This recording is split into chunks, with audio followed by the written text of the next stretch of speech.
السلام علیکم ورحمۃ اللہ۔ مومن کا ہتھیار سلسلہ وار دعائیں۔ آج کی دعا ہے کہ مالک کا اپنے خادم کو، اپنے نوکر کو دعا دینا۔ مالک کا اپنے نوکر اور خادم کو دعا دینا۔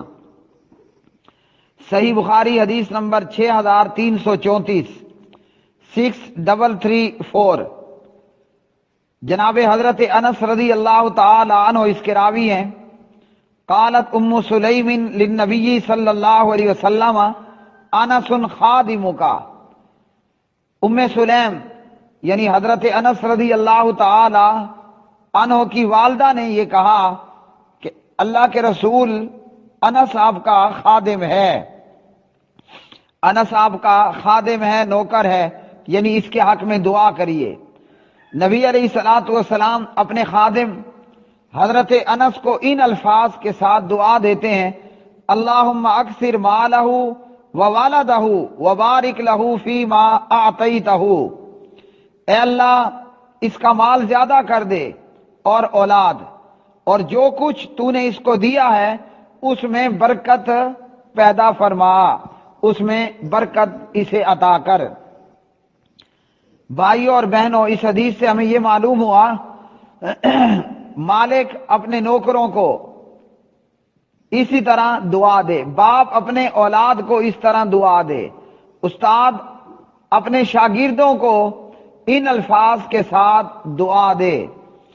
تو جناب انس رضی اللہ تعالی عنہ یہ پیارے نبی علیہ الصلوۃ والسلام کی خدمت پر معمور کیے گئے۔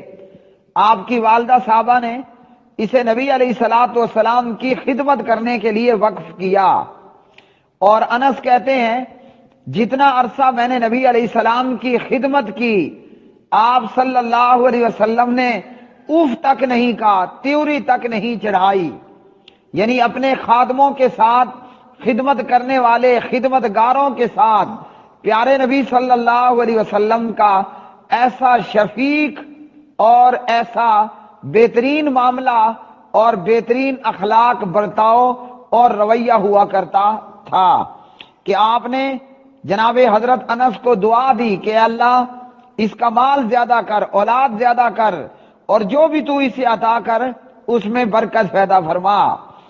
تو اس حدیث سے ہمیں یہ بھی معلوم ہوا کہ اس طرح مالک اپنے خادم کو، نوکر کو دعا دے، اور حضرت انس کو اس کی ماں نے نبی علیہ السلام کی خدمت پر لگا دیا۔ تو ماؤں کو چاہیے کہ اپنی اولاد کو بڑوں کی خدمت کرنے پر لگائیں، اور یہ کہ ہمیں چاہیے کہ ہم اپنی اولاد کو علماء کتاب و سنت کی خدمت پر لگائیں۔ کیوں کہ علماء کون ہیں؟ وہ حضرات انبیاء علیہ السلام کے وارث ہیں۔ انبیاء ترکے میں مال، پیسہ، سونا چاندی، کھیت کھلیان، زمیندارہ، یہ کچھ چھوڑ کر نہیں گئے۔ ان کا چھوڑا ہوا ترکہ وہ تو علم ہے، جو اس میں سے جتنا حصہ لے لے۔ اب انبیاء نے نہیں آنا، جو کام انبیاء کے ذمے تھا وہ اللہ نے کنتم خیر امہ کہہ کر اس امت کے ذمے لگایا، اور اس میں اس امت کے علماء کرام، علماء کتاب و سنت وہ سر فہرست ہیں۔ تو ہمیں بھی چاہیے کہ ہم اپنی اولاد علماء کی خدمت کرنے پر لگائیں۔ علماء کی خدمت کرنے پر ہماری اولاد کو کیا ملے گا پتہ ہے؟ اللہ اکبر، دین ملے گا، کتاب و سنت کی تعلیم ملے گی، کتاب و سنت کی فقہ نصیب ہوگی، اور اسی طرح دینی علوم نصیب ہوں گے۔ تو حضرت انس کی ماں بڑی سمجھدار عورت تھی کہ جب پیغمبر کی خدمت پر لگا رہے گا تو دین کی تعلیم حاصل کر لے گا، اور اس لیے سینکڑوں حدیثیں جناب حضرت انس بن مالک رضی اللہ تعالی عنہ سے مروی ہیں۔ کیوں کہ پیغمبر کی خدمت کرتے کرتے انہوں نے اس دوران میں بہت کچھ سیکھ لیا۔ آج ہمارا کام ہے کہ ہم اپنی اولادوں کو علماء کی خدمت پر لگائیں، کہ وہ علماء کے جوتے سیدھے کریں، وہ علماء کتاب و سنت کے کپڑے دھو کر دیں، کپڑے استری کر کے دیں، علماء کی خدمت کریں، کہ یہ علم سیکھنے کا ایک بہت بڑا ذریعہ ہے۔ علماء کی خدمت علم سیکھنے کا بہت بڑا ذریعہ ہے۔ کہ جیسے انس کو اس کی ماں نے نبی علیہ السلام کی خدمت میں دے دیا، انس نے بہت سارا دین سیکھ لیا۔ اگر ہم چاہتے ہیں کہ ہماری اولاد ہدایت پر رہیں اور ہدایت کی مشعلیں بنیں تو اپنی اولادوں کو کچھ وقت، کچھ عرصے کے لیے علماء کی خدمت پر معمور کر دیجئے۔ جیسے انس اللہ کا دین سیکھے نبی علیہ السلام کی خدمت میں، آپ کی اولادیں اگر علماء کتاب و سنت کی خدمت پر لگ جائیں گی تو وہ بھی اللہ کا دین انشاءاللہ سیکھ پائیں گی۔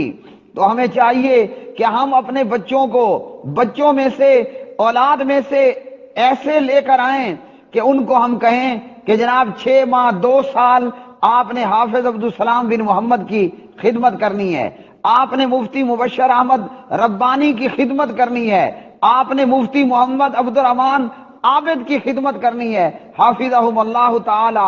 نتیجہ کیا ہوگا؟ ہمارا بچہ اس خدمت کے دورانیے میں علم کا ایک بہت بڑا حصہ سیکھ کے آئے گا۔ اور علماء کا اور خدمت لینے والوں کا کام یہ ہے کہ اپنے شاگرد کو، پھر اپنے شاگردوں کو یوں دعا دیں کہ اللہ ان کو اولاد میں اور مال میں زیادہ کر، اور جو بھی تو ان کو دے اس میں برکت عطا فرما۔ وآخر دعوانا ان الحمدللہ رب العالمین۔